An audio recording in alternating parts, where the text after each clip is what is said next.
Park and Nashville SC for hosting us this morning, and we look forward to hearing your report later in the meeting.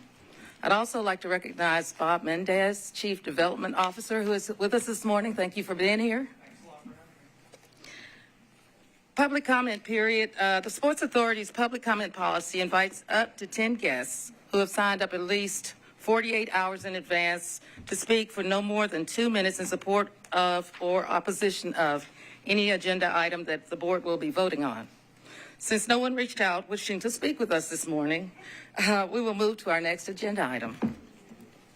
So the first item that we'll hear is from this morning is from our Metro Law Director, Wally Dietz. We thank you for being here.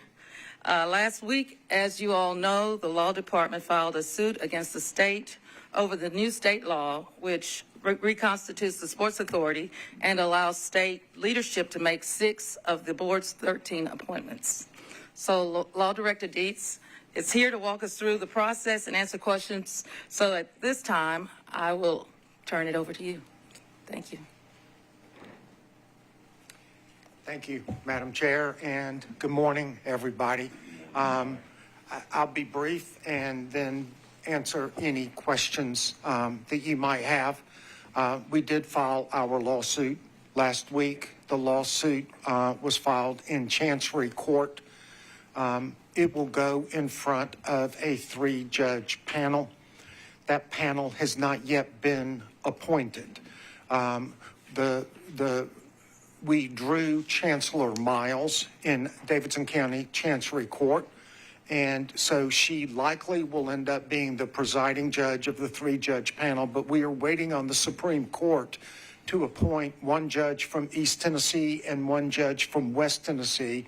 That's the procedure now under a relatively new state law when a party challenges a state statute based on a constitutional claim, which ours is. This is our 4th lawsuit against the state in the last several months. We filed a lawsuit over the Metro Council, and we got a temporary injunction to keep that law from going in place during this year's elections.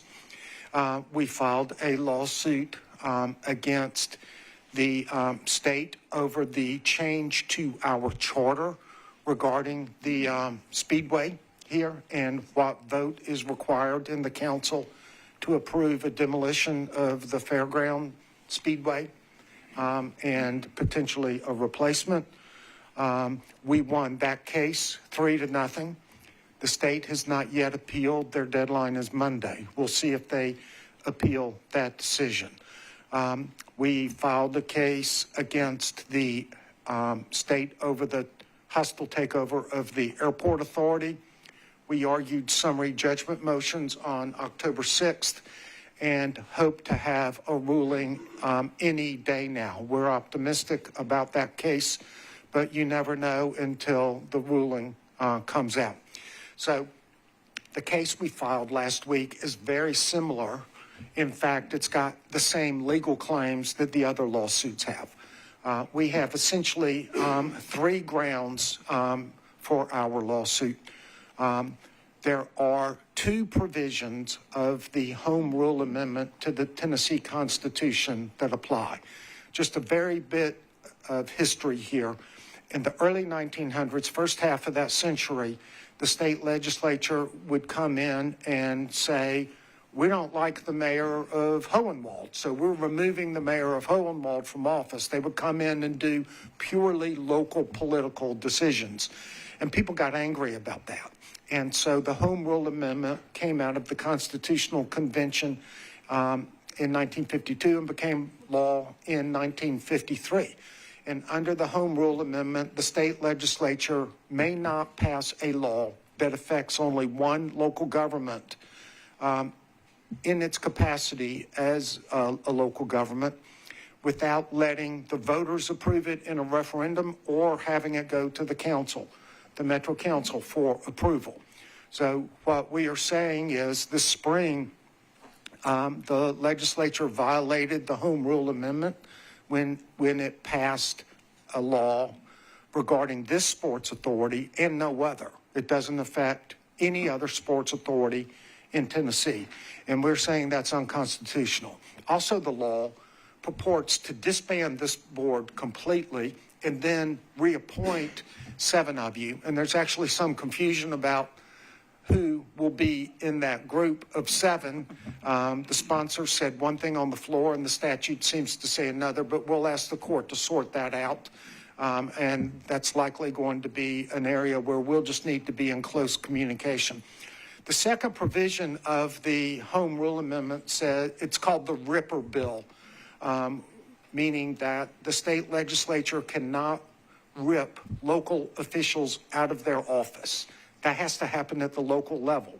Well, what we believe the state is doing is they are literally ripping 6 of you out of your office because the new state-appointed commission authority will have 7 of you and then 6 appointees from the state. And to make room for the 6 state appointees, they're eliminating 6 of your positions on this authority.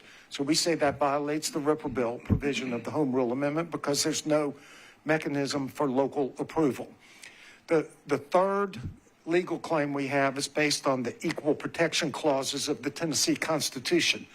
And the argument is really simple. You cannot treat Nashville differently than other local governments. And if you do so, you must have a rational basis for your decision. And so we're saying that by singling out the Metro Sports Authority and not impacting any other, they are violating the Equal Protection Clause because there is no rational basis to impact only this sports authority. There's no rational reason for that. The state supports lots of activities in the sports world. The state is giving $300+ million to Memphis to renovate the FedEx Forum and other facilities in Memphis. So there's no rational basis for the state to come in and say, well, we're not going to take it over completely, but we're going to take over 6 out of 13 seats. So there's no basis. There's no rational basis for that. So we are asking the court to grant an injunction. And we hope to have that hearing in the 2nd week of November, maybe the 3rd, but the law goes into effect January 1, and we want the court to have plenty of time to hear our arguments and make a ruling. And typically in these cases, once we get in front of the court and have an oral argument, the ruling will come fairly promptly, especially when they know there's a deadline coming up. So we will ask the court to enter a temporary injunction blocking the implementation of this law pending a final outcome and in the case, and we will ask the court to declare the law void. So that's where we are. The timing is a little bit up in the air. And so we hope to have some definite news within a month or so. I'm glad to answer any questions. Mr. Dietz, Don Deering, I have a question about how people appointed from other parts of the state of Tennessee rather than Davidson County, how they can sit on this board and vote to spend money that is Metro Davidson County money. So how can they get by with doing that? Just having representatives from other parts of the state in here telling us how to spend Metro money. Well, that's an excellent question. Excellent question, Colonel. And I think that's one of the defects in the law. And we'll make that argument. The state's position this spring in the legislature was essentially we have the power to do anything we want, and so we can do it because we want to. And it was a bold declaration that the state legislature has the power to do virtually anything with local governments. We disagree with that. and that's what the Home Rule Amendment's about. So, we believe this board is the right board. We want this board to continue, and that's one of the main reasons we want this board to continue with you being appointed by the mayor and confirmed by the Metro Council, because that's the way it should be. In reading the state law that was written and passed and signed by the governor, if you read in there, in one place in there, it tells that all terms begin on 1 July and end on June the 30th. To me, that tells me that they want to dump all 13 members out at one time and start all over. But you read on further in there, you come away with a different answer. So that's in the law, the 1 July to June the 30th. So that's just another thing that I don't figure out how they can do that. It would be uncommon for everybody to jump off this board at one time with the things that we deal with here on an everyday basis. Well, I know that in other instances, the legislature tried to stagger terms so you wouldn't have a complete turnover. And so the way I read the statute, they do have a staggered term. And then once those initial terms expire, new appointees will have subsequent terms of 6 years. But I think the best practice would be in what, if we do not win the lawsuit, what we'll try to make sure is that there is some rollover, gradual, not a complete turnover of the board. That would make no sense. It would be bad governance. Frank Harrison. Yes. My question is, excuse me, if we lose the lawsuit, are we prepared to go further with this, or are we just going to forget it at this level? I mean, can we go to the state Supreme Court? The trial court opinion can be appealed as of right, and we have the right to go to the Intermediate Court of Appeals. And we also, the losing party in the trial court also has the right to petition the Supreme Court to exercise what they call drop-down jurisdiction, where the parties skip the Intermediate Court of Appeals and say this is a question of great urgency, import, the timing is critical, and ask the Supreme Court to take the appeal without it going to the Court of Appeals. And so I'm reserving judgment on what our strategy is. It will depend on what the judges say. Is it a unanimous opinion against us? Is it 2-1? Do we have a good dissent? All of those things will come into play if we lose. I'll say this: the judges who have heard our arguments so far in these other cases appear to be very sympathetic to us. We had 3 votes. It was unanimous on the council. We had 3 votes on the Fairgrounds Speedway case, 3-0.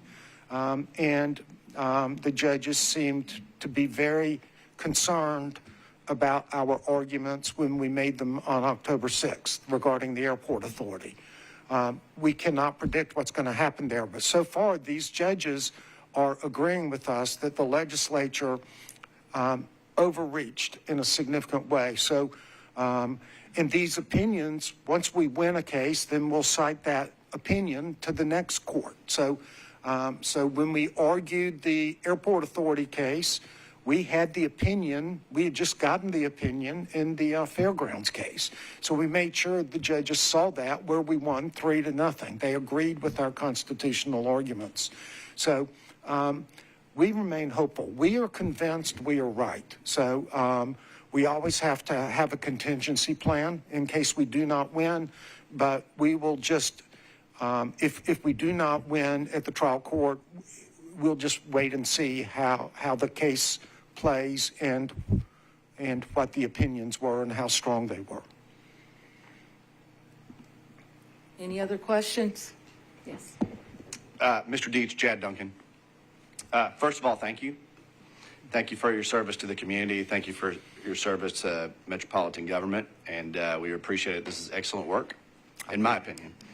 I appreciate that. Thank you. And yeah, I just wanted to congratulate you on doing this and really just express our thanks for this. The one thing I guess I would ask is that if there was any way to, and you may already be doing this, but just maybe allow for Monica to have some updates, or even our legal counsel maybe give us updates as to the procedural aspects of this, dates and that sort of a thing, so that we kind of are in the know. Of course. Okay. Of course. I met with your director yesterday, and we talked through what we anticipate to happen. Once we do get a scheduling order, That'd be great. she'll get it and can send it to all of you. Yes. Perfect. Thank you. Thank you. Any other questions? If not, I'd like to also say thank you for being here this morning. Thank you for that update. And I'm sure that this body will appreciate hearing from you in the near future. Absolutely. Thank Thank you. you for your service and time. Appreciate it.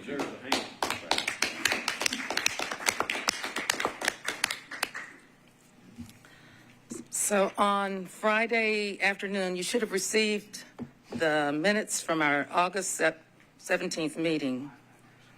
Are there any questions or comments about those minutes? And if not, I will entertain a motion to approve. So move. Second. Any discussion? All in favor, please signify by saying aye. Aye. Opposers, nay. Motion passes. Thank you. Now we'll hear from our executive director's report. Monica? Good morning, everyone. Thank you for being here today. We have a full house. You have the agenda before you. It's a lengthy one. We're going to move through it as best that we can. We've got a number of reports. I'll briefly call your attention to our two action items this morning. The first one is the employment agreement between the Sports Authority and the executive director. And then the second one is the agreement between Stadco and Tennessee Builders Alliance for pre-construction and construction management services. Committee recommendations for both will be provided. Are there any questions about the action items on the agenda? No. Then just to keep it brief, we're very close, I believe, Michelle's here, to publishing the authority's construction, the RFP for construction representative. We've been working on this for a while. I do think we're really close. I'm hopeful that it will go out in the next week or two, and staff will let you know when that does go out. If you receive questions, then please forward those on to us, and we can direct them on to Metro Purchasing to make sure that communication is flowing in the way that it needs to. The other thing that I would just say, and I think Don mentioned this morning in the Finance Committee, is that this afternoon I'm going to head to Clarksville and tour the new F&M Bank Arena. And we've got several people, I think, from the Predators here, and looking forward to doing that. I am going to stay for the Montgomery-Clarksville Sports Authority meeting and have an opportunity to meet those commissioners, and I will tell them you said hi. That's all that I have for today. If there are no other questions, that concludes my report. Thank you, Monica. I look forward to making that visit as well. So I've heard some great things, so maybe we can plan a little trip there in the near future. So at this time, I would like to recognize Director Don Deering, who is going to give us our Personnel Committee report. Thank you, Chair Bender. And the Personnel Committee met Tuesday morning to consider the employment contract for our Executive Director. The committee began working on this over the summer, and at this meeting in July voted to have Attorney Josh Thomas draft a contract for the Executive Director and the committee's review. On Tuesday, Josh walked us through the contract. The committee voted on terms and made a couple of other adjustments to the document. You will see those revisions in the red line copy in front of you in your binder.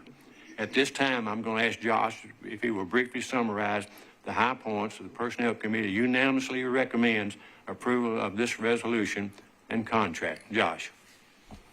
All right, thank you, Director Deering. As Director Deering mentioned, several months ago, the Personnel Committee asked us to draft a contract, And over that time, we have been working with Monica to put together those provisions. And both the Personnel Committee, and I think later you'll hear from the Finance Committee Chair, did approve those unanimously. I think most everyone here has probably heard me walk through the contract, so I think at this point, I'll just probably try to hit the high-level points just for the benefit of the public here. So this contract is going to be a 5-year contract that will begin November 1st, assuming this board approves it. It will end on October 31st of 2027. That's correct. 28, excuse me. It does not really change anything. It basically maintains the status quo. Essentially, what we're just doing now is putting the executive director under a written contract, which was not the case previously. I think just the highlights that you just want to be aware of is really what's going to be in Article 4 that talks about renewal and termination. And so, as I mentioned, it is a 5-year contract. 30 days before the contract expires, either the board or I'm not going to pronounce your last name correctly, so I'm just going to say Monica. Monica can give notice whether or not she wants to renew the contract or not. Obviously, if she chooses not to renew the contract, it will terminate on the expiration date. If, however, you do want to renew the contract within that 30-day period, a new contract would need to be negotiated and executed. If for some reason that does not occur, the contract provides for essentially a 1-year automatic renewal period under the same terms that were in effect at the time that the contract expired. During the contract, at any point, both the authority and Monica can agree to terminate the contract upon written notice. There are provisions that allows for termination for cause. If Monica decides, termination without cause. So if Monica decides that she wants to just terminate the contract unilaterally, she can do that by giving 30 days notice. If the board decides that it wants to terminate the contract, 60 days notice is required. I think an important point to point out as well is that if the board does decide to terminate the contract without cause, there is a provision that allows for the payment of severance pay, and that would be 6 months, essentially, of what Monica's salary was at the time of the termination notice. And another important factor to point out is that if the board does terminate and has to pay the severance pay, that money is going to have to come from revenues that are available solely to the authority. As you all know, Metro does provide the funding, some of the funding for the Sports Authority's activities, but Metro is not going to pay severance pay because that's not traditionally what's done for their employees. So if the board does decide to terminate the contract without cause, the board is going to have to find the money to be able to pay that. And then lastly, in Section 4, it talks about termination for cause. And basically in that situation, if the board feels that Monica has done anything that is improper or illegal, can give 10 business days notice to terminate the contract. Monica would then, within 5 days, have the opportunity to respond. The board then can take action on that if they decide they want to consider further whether or not they want to continue with the termination. But once those 10 days are up, the contract will terminate. So that is really the high level, but happy to answer any questions anyone has about the contract. Questions? Madam Chair, I don't have a question, but I just wanted to add to Josh Thomas there. From the outset of this agreement to try to come up with this contract, we made it perfectly clear to Monica that if she wanted this, we was all in. If she doesn't want it, she wants to walk away from this, and she has agreed to do this. So she's been part of the working on the contract and everything, and I think we have reached her agreement. But I want to make sure it's not something that we're just throwing at her. She had an opportunity to walk away, and she decided to stay on. No, well, I did, and I appreciate that. And I said this to the Personnel Committee. I didn't say it to the Finance Committee, but I really do appreciate, I think, just the spirit and the intent of this process, and your support and your confidence in me is not lost on me. And so I do appreciate that, and look forward to moving ahead. Great. So with that in mind, given that this did have to go to the Finance Committee meeting this morning, and I would like to ask Director Harrison if you would like to give us a recommendation from the Finance Committee. Yes, thank you, Chair. We did meet this morning on the contract for the Executive Director, and Josh Thomas walked us through the contract. As you know, Finance Committee recommends approval of the resolution and the contract. Thank you. So at this time, I would entertain a motion. So made. Okay. Any discussion, additional questions? If not, all in favor, please signify by saying aye. Aye. Opposers, nay. Congratulations, Monica. We're so pleased to have you.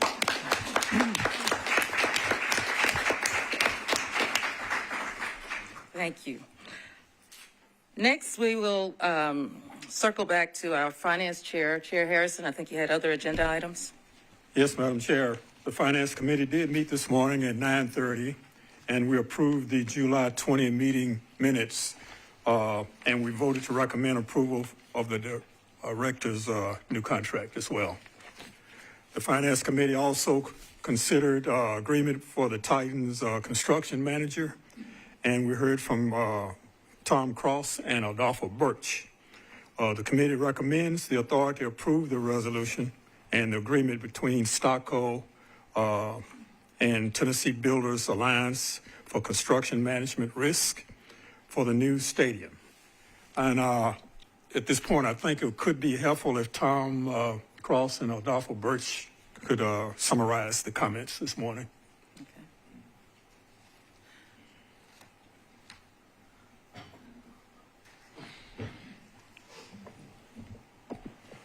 Good morning again. I know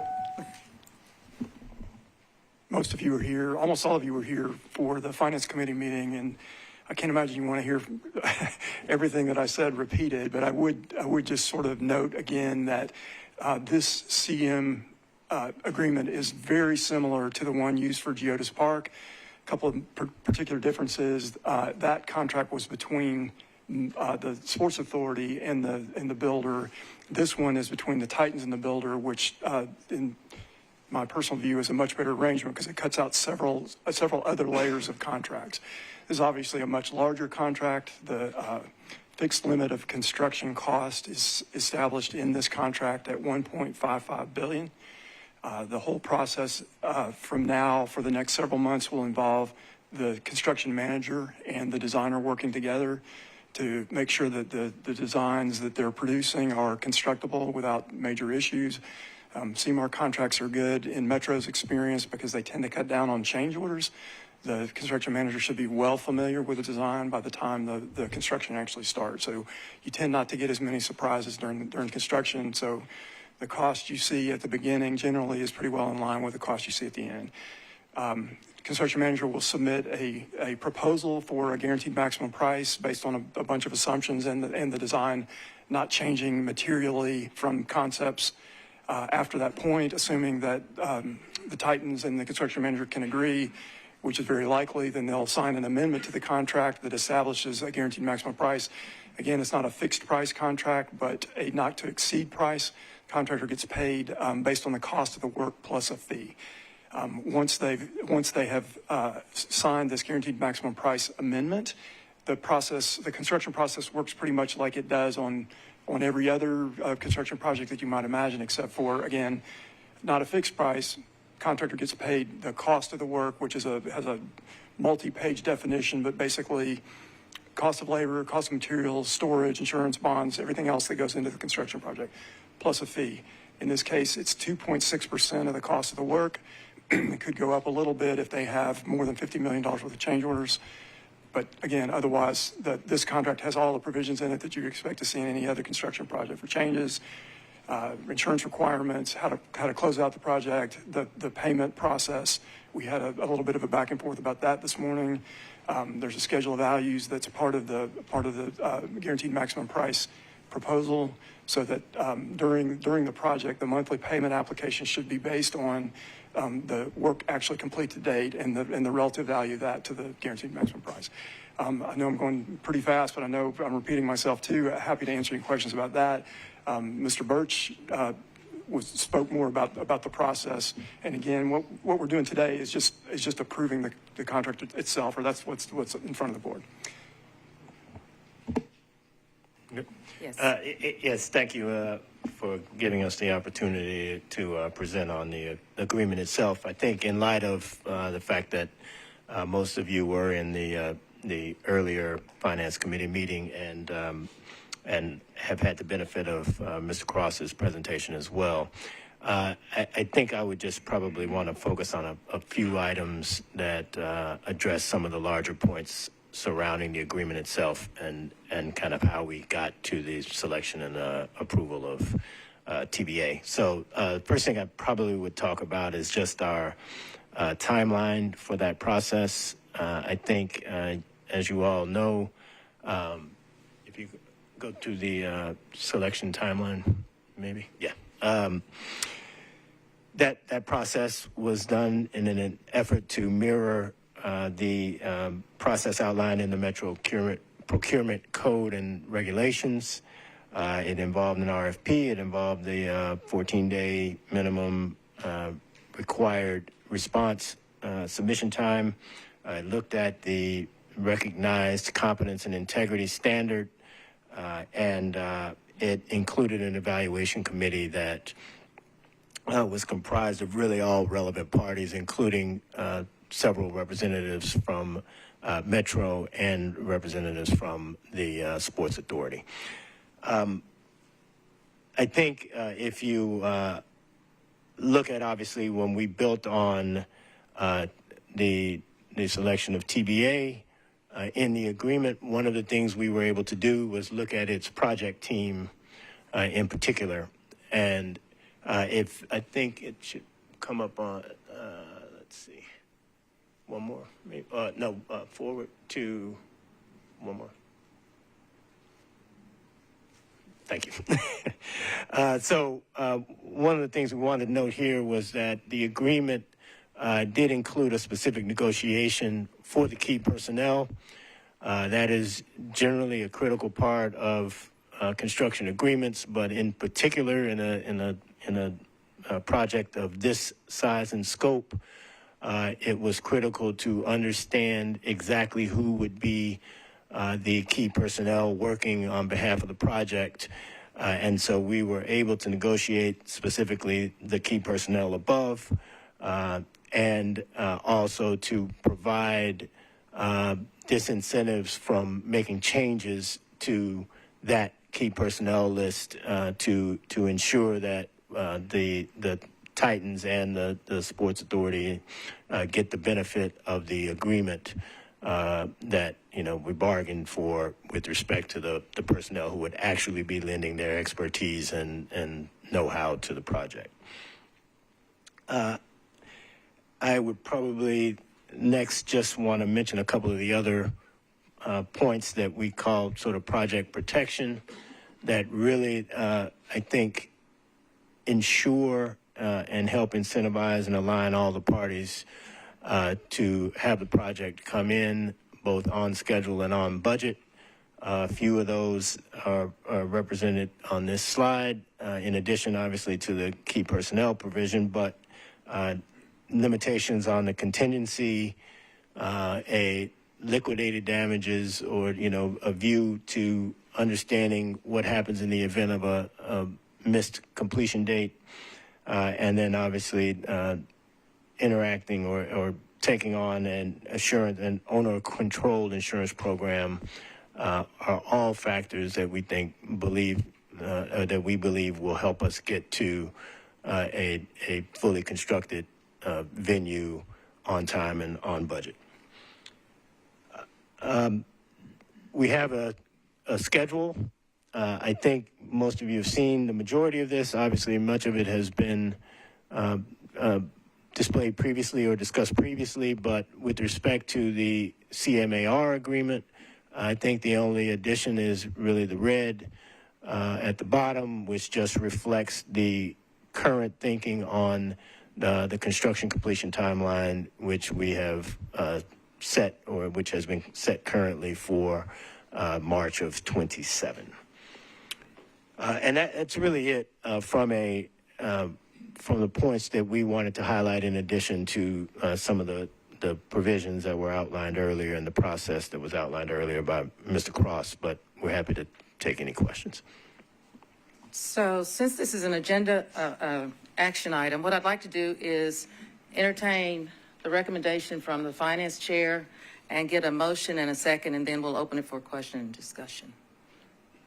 So can I get a motion? Okay. Is there a second? Second. Okay. And now we'll have discussion. Yes.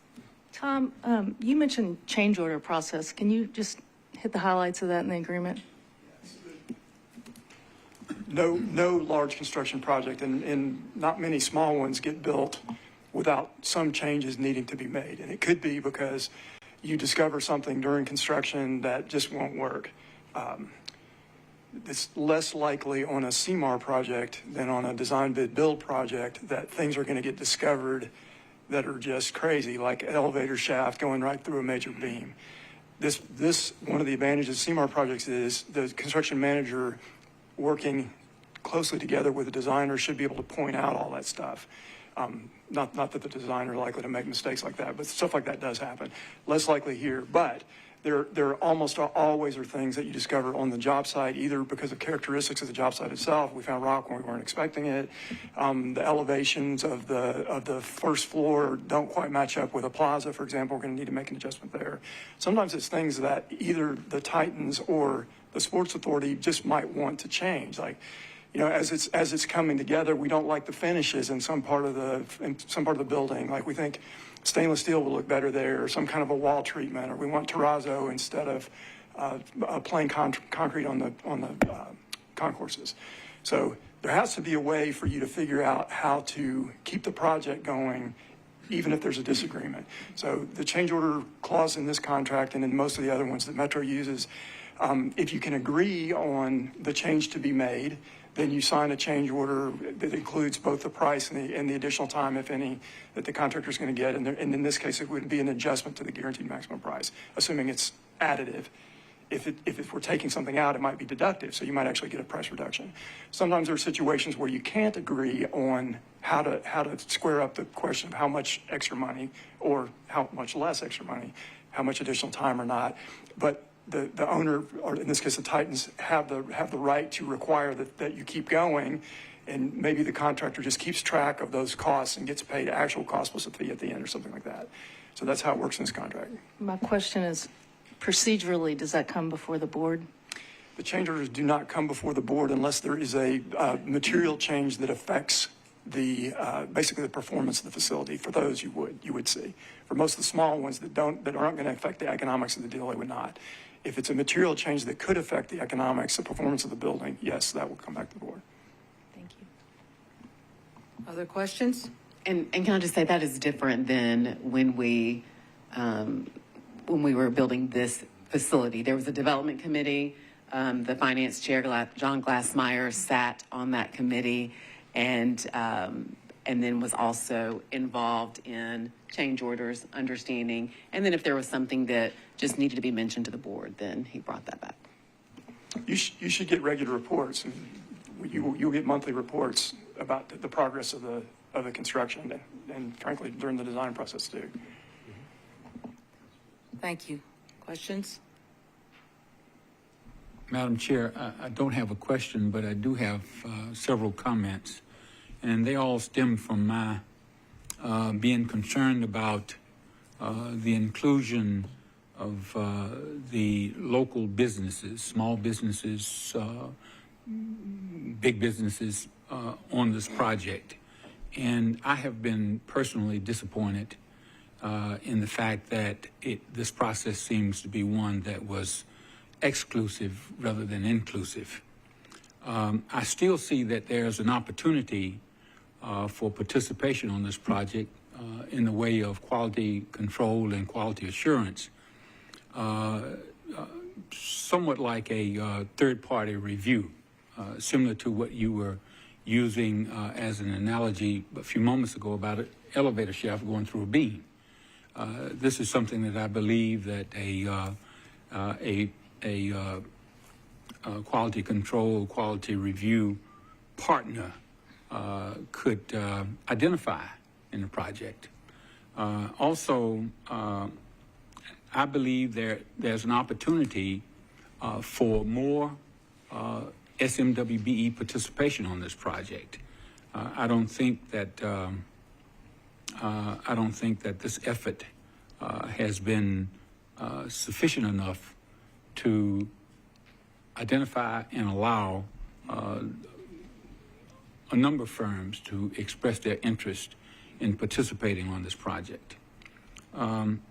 Earlier, during the Finance Committee meeting, I made a statement with reference to an example of one firm stating, this is something that I happened to find out by trying to find firms that would be interested in working on the project and letting them contact the Titans. And I was told that by a particular firm that they expressed an interest, submitted their qualifications, but were denied because the Titans became involved in the process. So as I understand it, that cost the architect of record that hit his pocket because of the decision that was made by the Titans. So I am hopeful that moving forward, and I still believe there's an opportunity for the Titans and its partners to allow an opportunity for other firms to be involved for the benefit of the project, to enhance the quality of the project. I think you could have a firm, a consulting firm, a primary consulting firm, and I'll use Walter P. Moore as an example. If that firm is allowed to do quality control, quality assurance on its own project, it would not be the same as having a third party to do that review. So I'm hopeful that you guys will allow that to happen. I'm hopeful that the Titans and its partners will do that. Unfortunately, I'll be leaving you guys in December, so I won't be here to harass you like I have been. But I'm looking forward to this being, I've been excited about the whole project from the beginning because I believe it will be a real benefit to the city. But I do think that that everybody should be working to allow any and everyone to express their interest and concern for participating on the project, which I don't think has happened.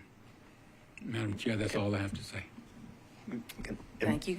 If I Yes. might have a second to respond, because I think there are several things that I think from our perspective we fundamentally disagree with. And I think, Commissioner, we have personally had several conversations, correspondence, and otherwise in an effort to demonstrate to you what the particular process components that we went through both on the design side and the construction side.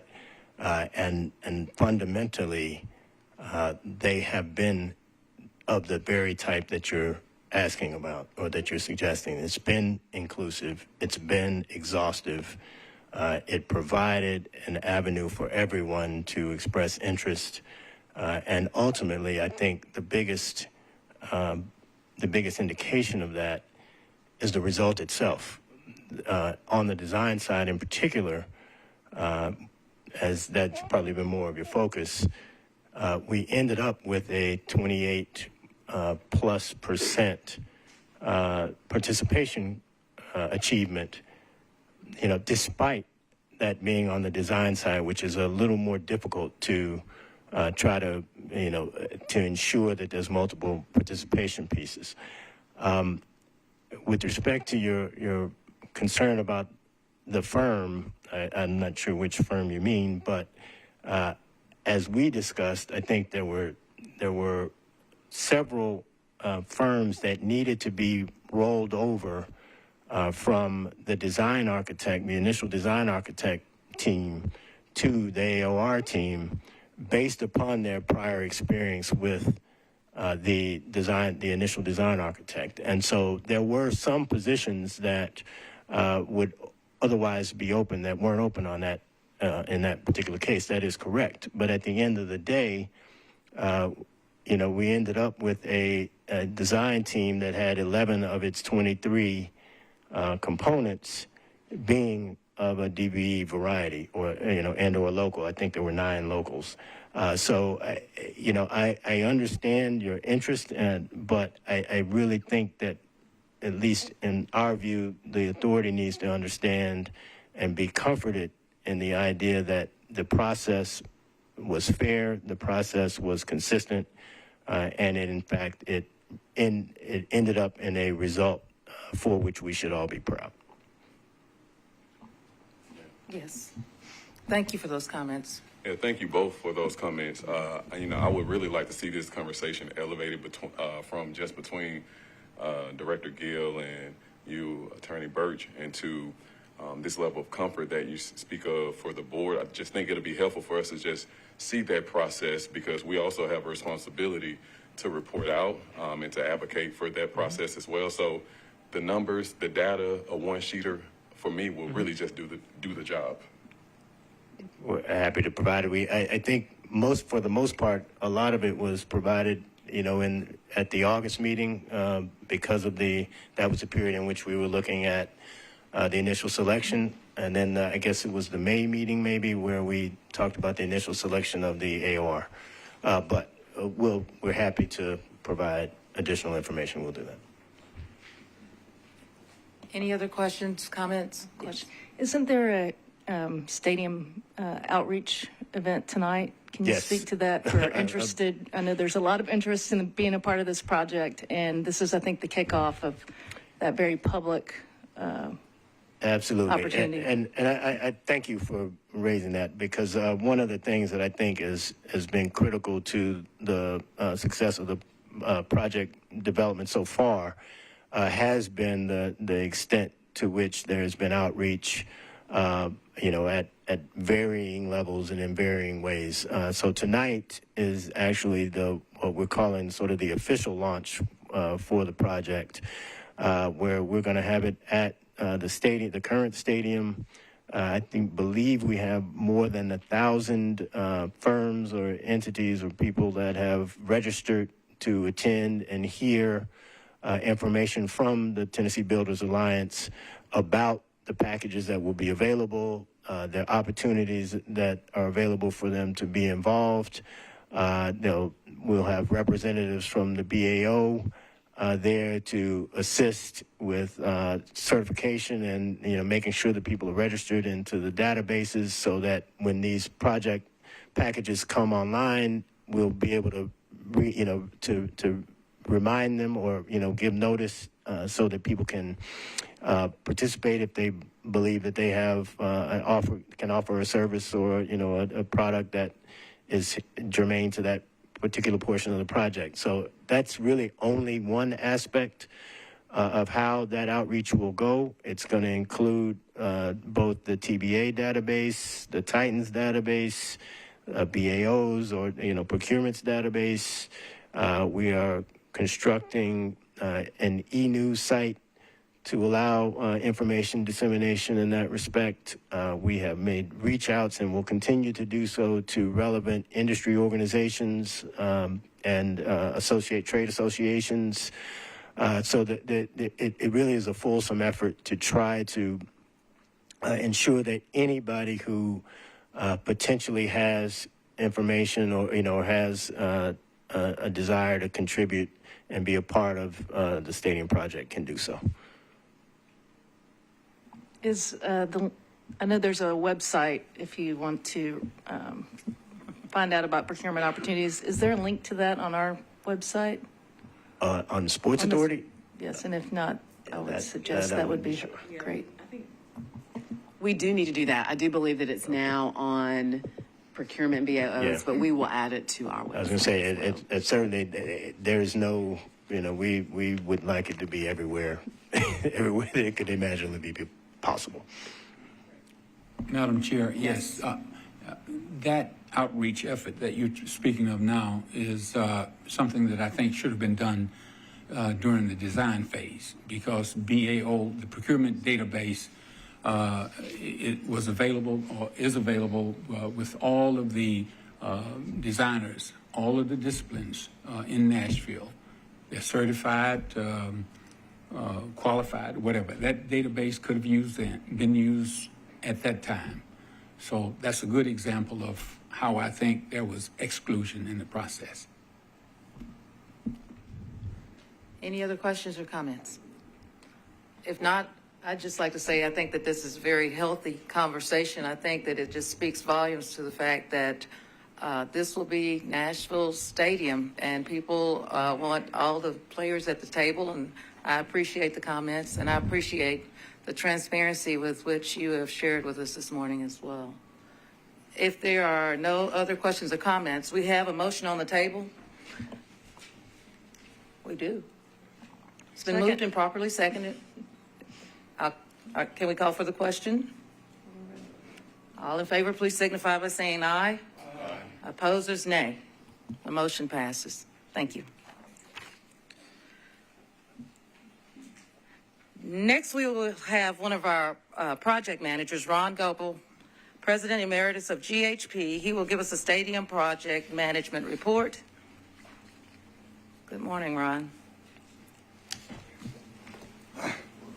Good morning, Madam Chair.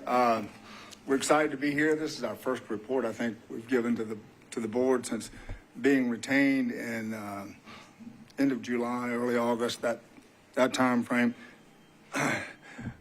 GHP and CPS, Jim P. here, Pachowski, I can't say Pachowski, and Katie Sheasley's with our office. I just wanted to make sure, that we have the same team essentially that worked on Geodis Park. We're, as Tom Cross mentioned, our role is simplified by the new agreements that's been put in place. But nevertheless, this is 5 times the size of this facility.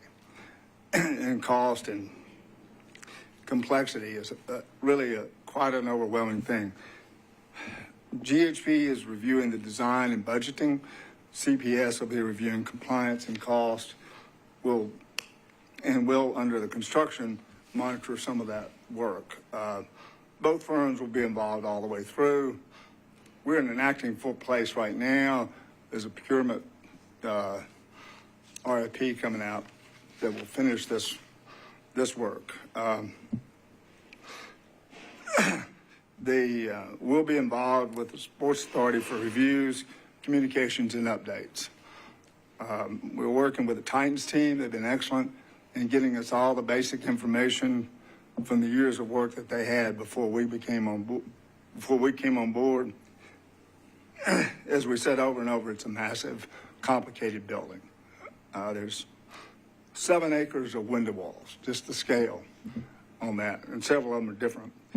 Design and construction teams have coordination meetings monthly with well over 100 professionals, architects, engineers, and construction managers.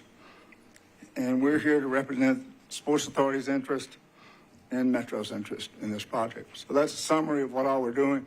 I know the Titans are going to give another update that's got a little bit more detail on schedules, and so we won't get into that. Any questions on the project? Thank you. Thank you for being here this morning. Thank you. Now we're going to call Adolfo Birch.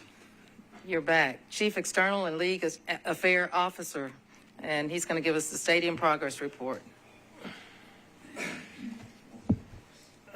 Thank you for giving us this opportunity as well. We appreciate it. I think we just had a couple of things to note. Frankly, some of it we probably have discussed. You've probably heard it. You'll have heard it 3 times now, but we'll see where we stand. So we could start with the initial thing. Ideally, we'd like to give you a little brief overview and then maybe go into a little bit about the budget, but focus primarily maybe on the timeline. So the timeline that we have now, as you see, design development is in process. We've got the construction documents that will be sort of next up to bat, followed by ultimately construction administration coming in and the work on the construction phase as it is occurring as we start that process. So from the construction phase end, we'll be looking at doing some initial mobilization toward the end of the season, and eventually going to earthwork in February or March, Q1-ish of 2024, with still a projected completion of the stadium by the mid to late first quarter of 27. If you look at our design team, I mentioned this a little bit previously. This is where we stand, I think, relatively speaking. As I mentioned, I think the key is that we exceeded 28% from that participation, from a DBE participation perspective, which we are particularly proud of, primarily because in the design phase, it's especially difficult to try to meet and achieve particular goals, but we were able to do so in this case with a healthy mix of MBEs, WBEs, and small businesses. I think this may be a good opportunity to talk a little bit more about the outreach that we have available, particularly the outreach tonight, the event. As I said, it's going on at Nissan Stadium, I believe at 5:30. 5:30 start, sound good? Okay.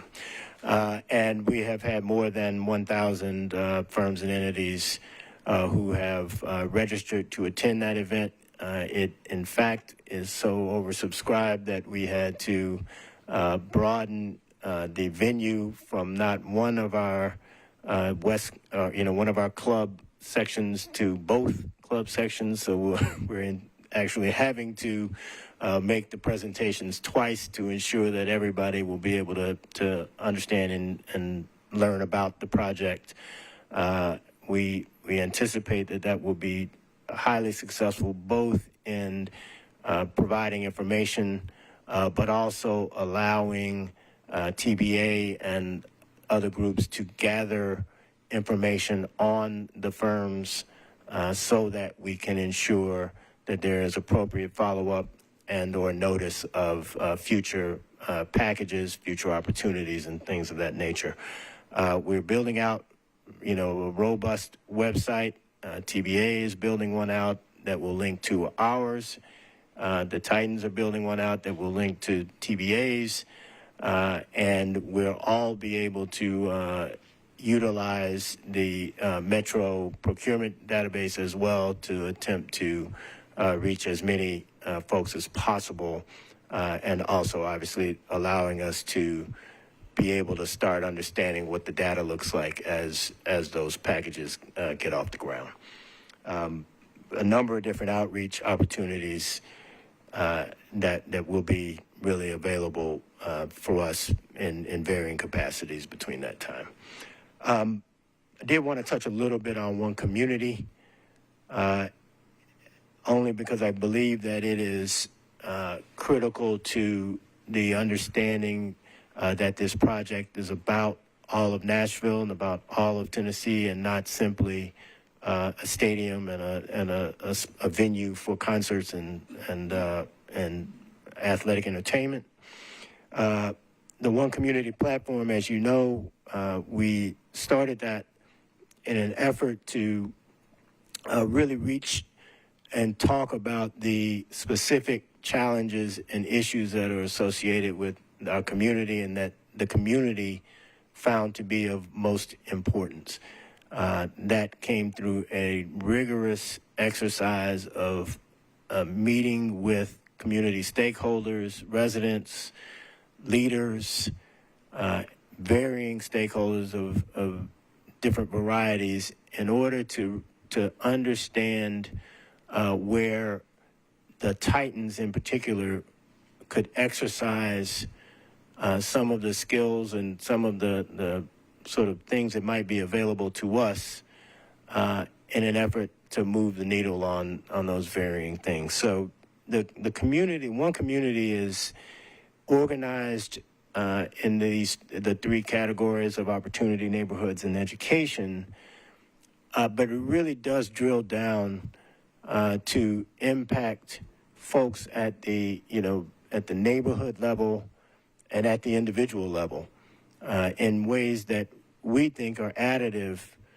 to the overall health and well-being of our community. And that's everything from small business support to encouragement and funding for affordable housing and affordable home projects throughout the city, to internships and scholarships for students at both the high school and college levels, to in constructing programming on sports venue development, on real estate development and land use for colleges, for adult professionals and others to learn about the idea of sports venue development or real estate development generally,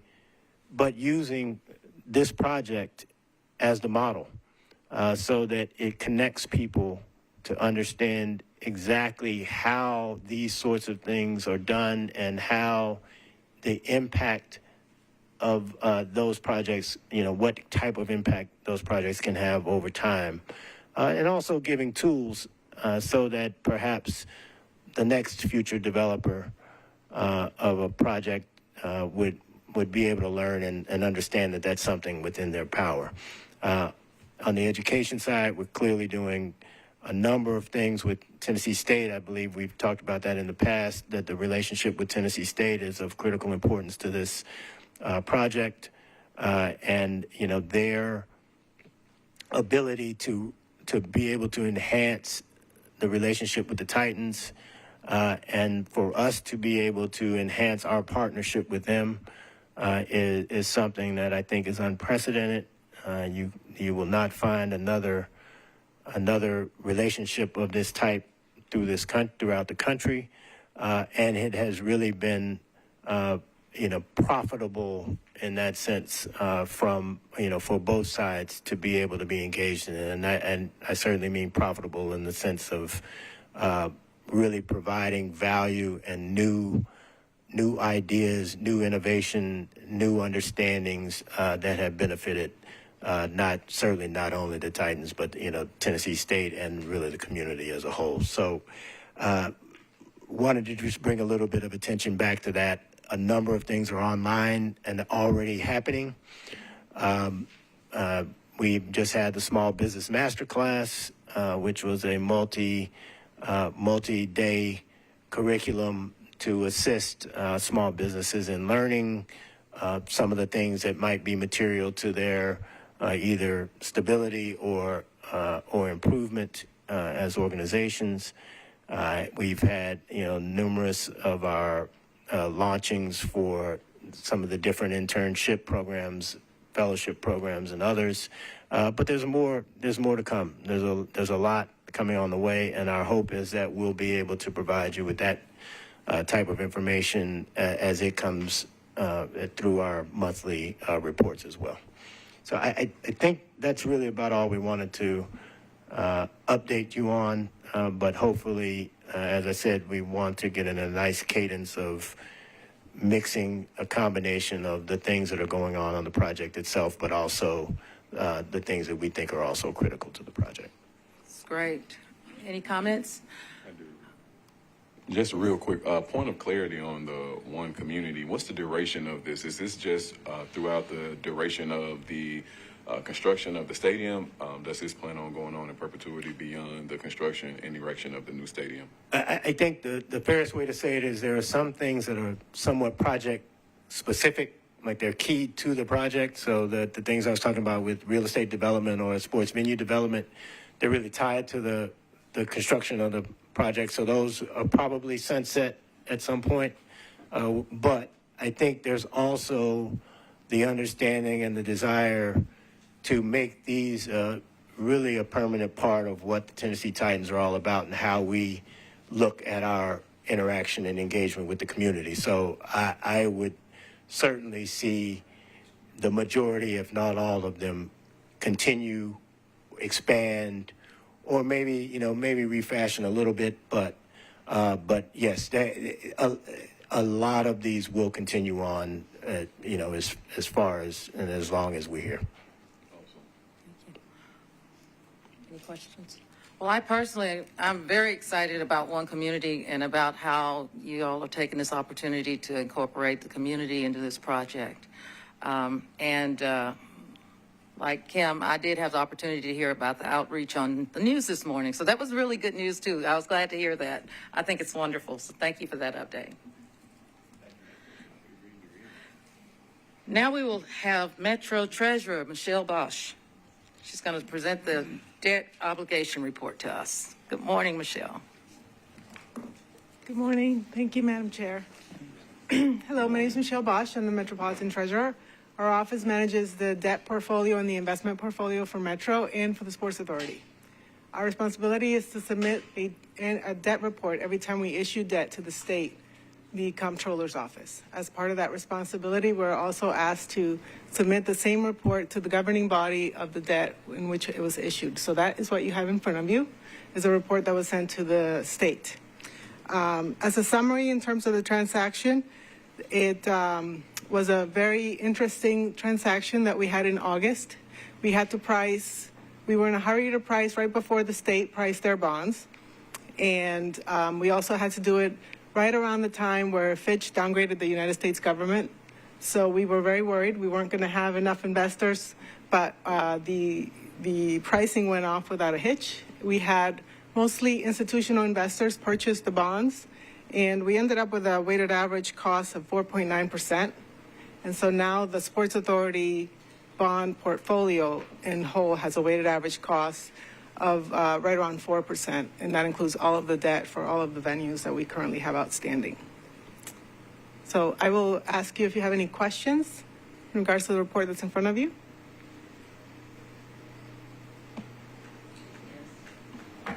Well, I just wanted to get clarity on institutional investors. Yes, so that would be like your MetLife. Insurance companies like to purchase long-dated bonds, and Fidelities. So money market accounts, money market families will buy the bonds that are on the shorter end of the maturity spectrum. Thank you. I have some questions regarding which part of the tranches are backed by Metro, because you have the non-taxable, then you have the subordinate debt, then you also have the non-taxable that is taxed on the federal level. So which part of that's backed by Metro? So that would be the C's and D's. The report that you have in front of you are named 2023A, B, and C and D. At C and D, we were under a mandate to keep it under $300 million, so that those two bonds are backed by the non-tax revenue of the metropolitan government. A and B are not backed, but they do have insurance. And then the question I have with that is, I guess during the conversation, we didn't know that, I guess part of it would be taxable, and taxable has a higher debt service. Well, was that something that evolved? Like, did part of the issuance become taxable because of, fears that the municipal part of the issuance won't be there? Not fears, so that we have tax attorneys that help us come up with what that number will be in terms of the whole issuance. But it's a combination of, how the proceeds will be spent and the interest in the market for taxable debt.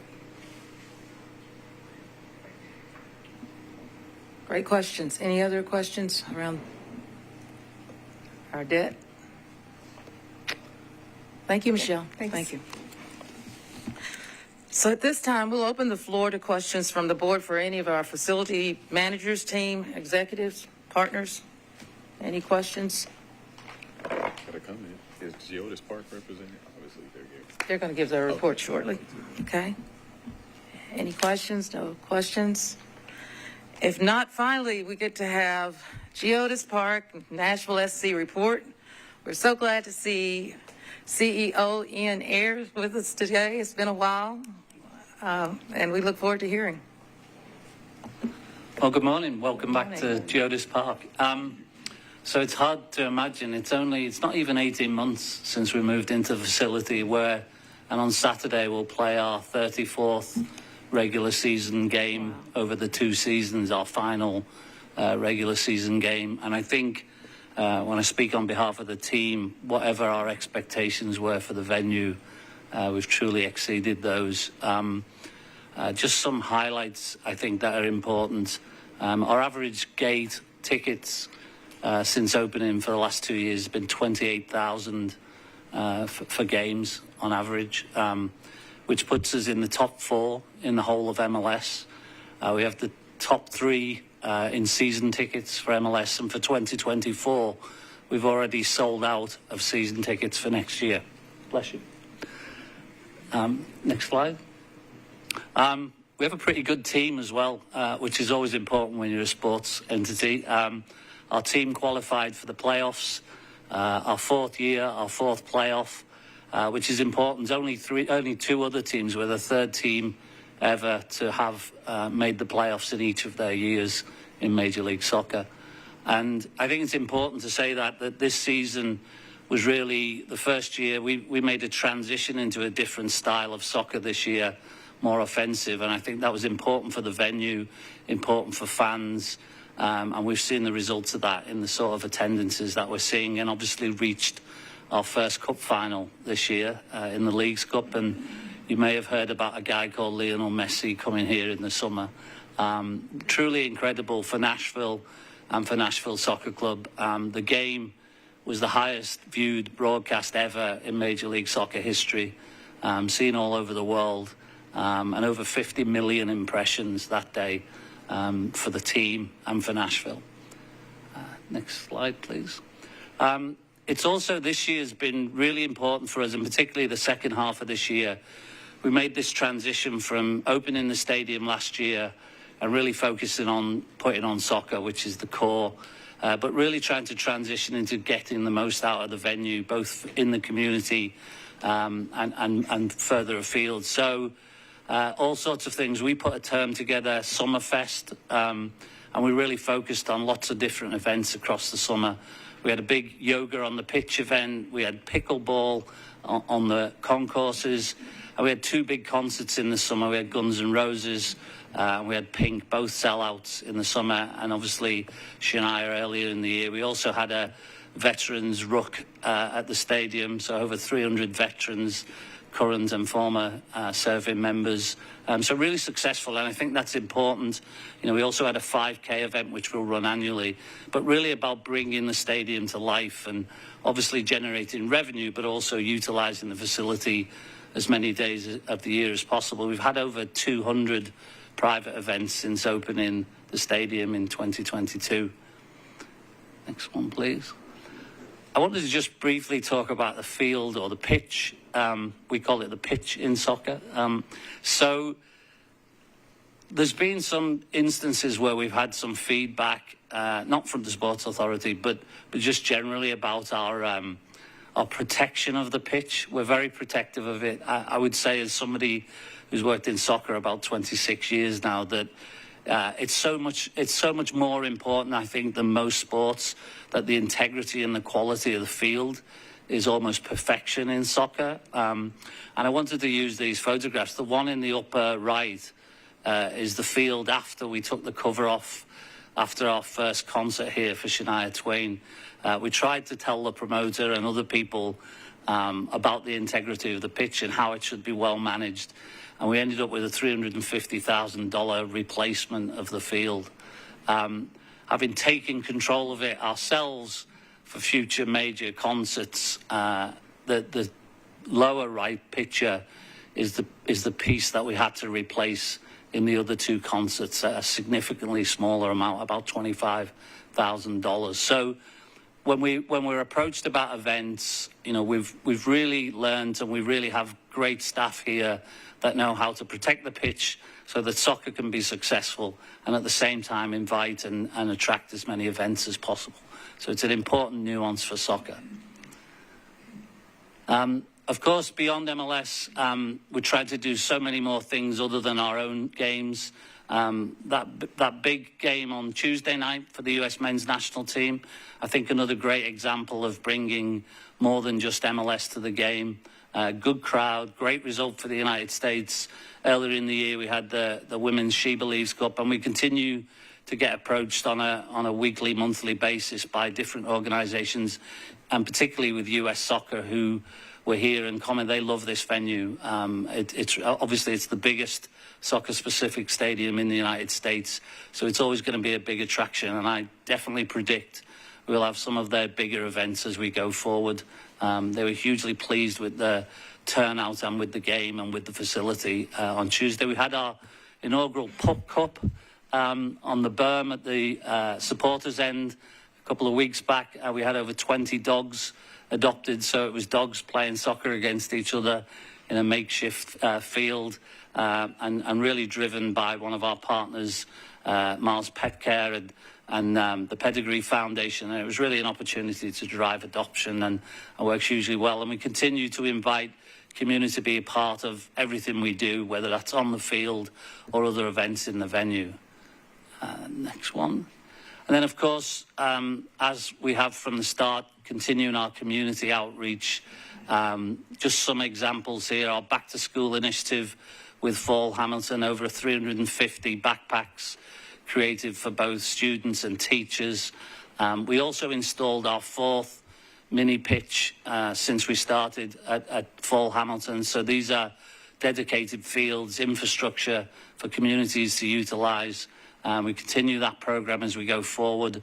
And then also trash day pickup, water walkers, just lots of different events. And then more recently, in the last couple of months, additional 6 grants this year from our NSC Community Fund to local community non-profits. Really enjoying the venue. I would say that our team is growing significantly. We're about double our staff that we were a year ago. But really looking forward to the playoffs for Nashville SC, and looking forward in 2024 to continue to get as most out of the venue as we can. Happy to answer any questions. Questions? I just want to say I've had the joy of bringing in folks to games this season that have never been in the stadium, and they are just in awe of the work of your team, from concessions to the staff, security, and obviously you guys are doing exceptional work, and it's a lot of fun to be proud of this venue and to come here and see people come back and hear the great numbers. So kudos and congratulations. Thank you. We have a great team. Well, I wanted to say kudos as well. My wife and I attended our first sporting event here this past Tuesday, and we were amongst several other firsts who had a really great quality experience in the stadium. So thank you for that, and also just kudos to the community engagement as well. Thank you. Other comments? Not excellent report, just congratulations. I'm loving it. Thank you. Appreciate it. So this concludes our agenda. I'd like to thank the members of the board, Sports Authority staff, Metro Legal and Finance, and our facility team representatives for your input today. Our next full board meeting is scheduled for Thursday, November 16th at Bridgestone Arena. The Finance Committee will meet prior to the full board, and I will entertain a motion to adjourn. So moved. Thank you. Thank you all. Thank you.